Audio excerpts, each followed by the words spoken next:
Welcome to Tagami Vision. I'm Phil Tagami. With us in the studio today is one of our candidates for the at-large city council race, Rebecca Kaplan. Rebecca? Good afternoon. Thanks for having me. Thanks for joining us today. You've been very active and involved in the last couple of years. For those watching, tell us a little bit about yourself and how long you've lived in Oakland. Absolutely. I've lived in Oakland for 13 years, and I've been active in government, activism, and policy throughout my adult life. I am the youngest candidate running for the at-large seat, but I'm also the one with the most years of experience serving in elective office. For the past 6 years, I've served as at-large director on the Board of AC Transit, where I've helped lead our sustainable fuel development and all-night bus service, as well as solar power and new revenue implementation. And before serving as an elected official, I've worked as a legislative aide and as a policy advocate and civil rights attorney. Wow. So your civil rights attorney work, you went to school in the East. I went to undergraduate at MIT in Cambridge, Massachusetts. Then I did a master's in public policy at Tufts University. And then I had to come to California, and I went to Stanford for law school. Wonderful. That's great pedigree. Oakland, one of the old questions that we always ask, is Oakland headed in the right direction, or is it on the wrong track? Do you have a feeling where we're headed? Absolutely. Oakland absolutely can do better than this. And often when people talk about Oakland being on the wrong track, they talk about it with a sense of hopelessness. So what I want to say is Oakland is not yet where it can be, but I am absolutely certain that we have the resources, that we have the people, that we have the public will, and if we connect it with the political will, we really can make Oakland into the kind of city we'd all be proud to live in. What's our most pressing issue facing Oakland today? Our most pressing issue is the intertwined problem of the economy and crime. And I say those two together because we know that when we're doing badly economically, crime goes up. And we also know that if we don't have enough revenue coming to the city of Oakland, we don't have enough money to hire the police. So we do need to hire police, and we need to strengthen our local economy, both to have the money for the public safety programs and because good jobs prevent crime. What steps do you think you would take? I mean, if tomorrow was the election and you got elected, what are your initial action steps that you take to address these issues that you just raised as the most important issues? Absolutely. One, our police recruitment needs some additional help. Obviously, it's been talked about a lot. We are below even the number of police that voters have already approved back in 2004. And one of the challenges facing the city recently, according to their own recruitment memo, is there haven't been enough good recruits coming in to replace the number of officers retiring. And so we need to do a better job of recruiting Oakland residents so that we are recruiting officers who will stay long-term in our community.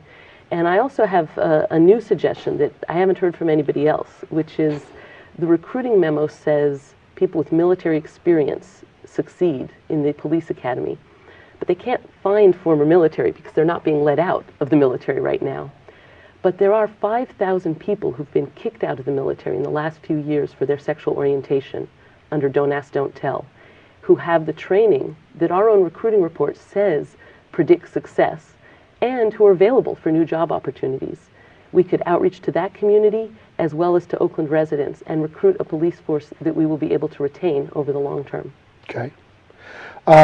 Looking at the city council, maybe your future colleagues, and then looking at the mayor, I'll divide this question up into the council and the mayor. Mm-hmm. How would you rate the performance of the city council? And then also looking at the mayor, you can answer just specifically to Delms, or I could ask you, how do you feel about the last 3 mayors in Oakland? So I'll give you your choice of how you want to address that, but you can take council and mayor. For me, looking at the question of how I would work to try to solve some of the impasses between the council and the mayor and internally to the council would have to do with figuring out the best strengths of each person.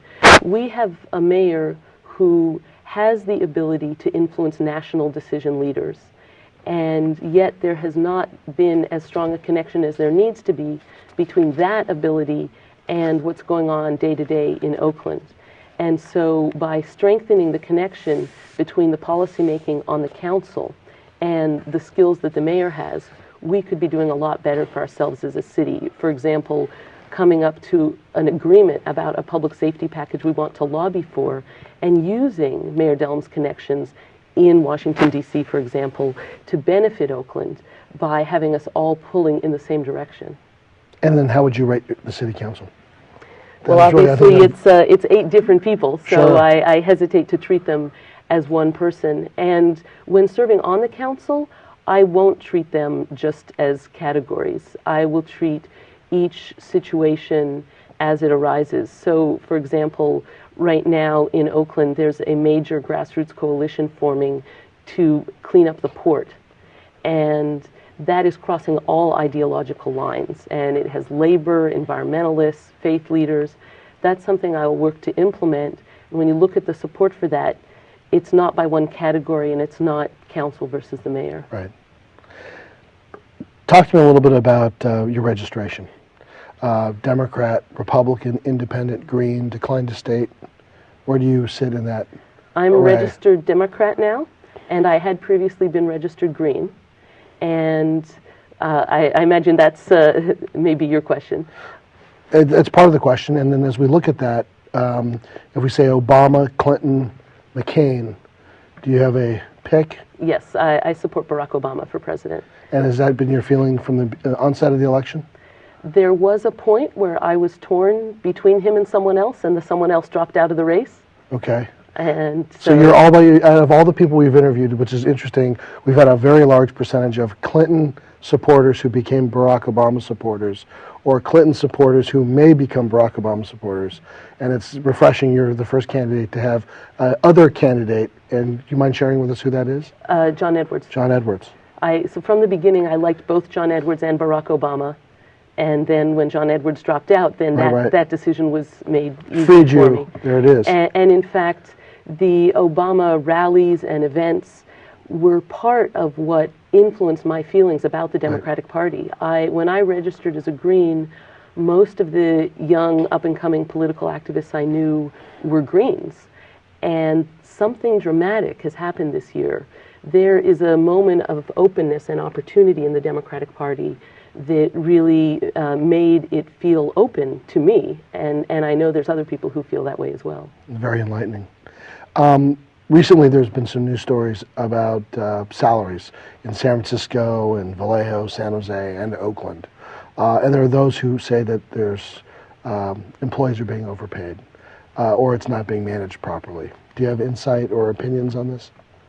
Yes, I think it's really quite a challenge for our budget right now, because we have to look not only at the salary package when it's paid, but also the retirement package and the health benefits that go with it. So when a salary is raised, it's not just a one-time cost. It gets added onto future costs. And as this has happened over the years, we have now accrued essentially a budget crisis that's been many years in the making. And as the baby boomer generation begins to hit retirement, and then we'll have to pay their retirement packages and the salaries of the new people, we really are facing a fiscal crisis. And so we really do need to look at what the top ends of the pay scale really should be, and from the perspective that it's a long-term issue as well. Sure. Tough decisions with the budget. You know, clearly it's said that there's going to be a significant budget deficit. Council President De La Fuente says it'll be much larger than what is being reported. Tough decisions need to be made. With no new revenues coming in, what programs or cuts would you suggest or that you would make if you were a member sitting as a member of the City Council? Well, right now at the Coliseum, we're losing between $20 and $25 million a year. That is a huge leak in our budget that has to be closed.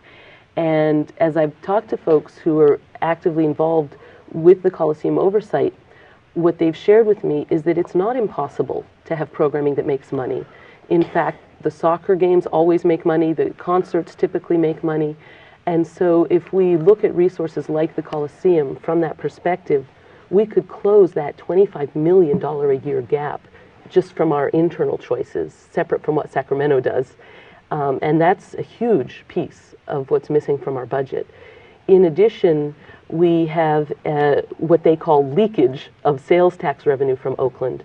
that's caused not by having not enough people in Oakland with money, but that's caused by people in Oakland going outside of Oakland to shop. And by revitalizing our commercial retail core, especially on Upper Broadway, which I'd be happy to discuss more, it's estimated we'd bring in over $10 million a year more revenue to the city every year going forward. So when we look at these budget gaps, we have choices we can make locally that will stem the tide going forward. And I know you said aside from new revenue, but if you're interested, I'd also love to talk about what we should be advocating in Sacramento as well. Okay. If you chose not to run in this race, is there another candidate that you would endorse? So if you, for whatever reason you decide this year's not the time for you to run, is there another candidate that you would endorse for the at-large? If I decided not to run, I would sit down with the 4 other candidates and ask them questions about their proposals and share with them some of my ideas and see how they felt about them, and then make a decision about who to endorse. Okay. In looking at the decision to run citywide versus just a district, it's quite a difference, and you have run for the at-large seat in the past. 2 perspectives, or really 2 questions. One, what's the decision of citywide versus council district specific, as question A? Mm-hmm. And question B, really kind of taking a look at it, what do you think makes you uniquely qualified to do this job? Thank you. Yes, it was a tough decision. Some people suggested I should run for a district, pointed out to me it would be cheaper. And I really thought about it, but I really feel that my particular areas of interest and calling are a great match for the at-large seat. We need citywide policy leadership on issues that are not specific to any one neighborhood. Our air quality, our energy independence, our zoning, the implementation of the general plan. These are all issues that require policy leadership at the city level, from which the citywide position is best able to improve them. In addition, I have served in the at-large seat on the AC Transit Board now for the past 6 years. And AC Transit is one of very few other government agencies that's structured like Oakland, with districts and at-large. And in that seat, I've been able to mediate disputes amongst district board members that were previously pretty nasty. And I think Oakland needs that, and I would bring that to Oakland. And I've also been able to use that district-wide perspective to work on the kinds of new projects that would not have happened from purely a one district perspective, such as the energy sustainability program. Okay. Do you have a favorite restaurant in Oakland? There are 2 that I would recommend to people. One is Kincaid's in Jack London Square, and you get to look out over the water, and it's beautiful. And there's another restaurant that a lot of people I've discovered don't know about called Quinn's Lighthouse, which is also by the waterfront, has been there for 100 years, and has organic, all kinds of fun, interesting foods, and buffalo burgers. Buffalo burgers. Yes. So organic buffalo burgers. Organic buffalo burgers. Well, there it is. Well, the election's coming up in June, and it's 50+1% to prevail and not go to a runoff. Any predictions? Well, of course, I have to predict that I'm going to win in June, right? I mean, that's because that's not a loaded question. No, somebody who I respect a lot, Minister Reverend Eloise Oliver, has said that it's done unto you as you believe, and that what you put out as what your vision of what will happen is what will happen. And so I want to say, not just what I see for June 3rd, but 5 years from now, an Oakland with cleaner air, better jobs, a thriving Coliseum, a thriving uptown Broadway retail entertainment district, and beginning with my victory on June 3rd. That's wonderful. You have a website? I do. It's www.kaplanforoakland.org. I really appreciate you taking the time. We do panel discussions, and we have some planned around specific issues. We'd like to have you back, and I appreciate you taking the time and joining us today. I'd love to. Thanks. Thank you very much. Bye-bye.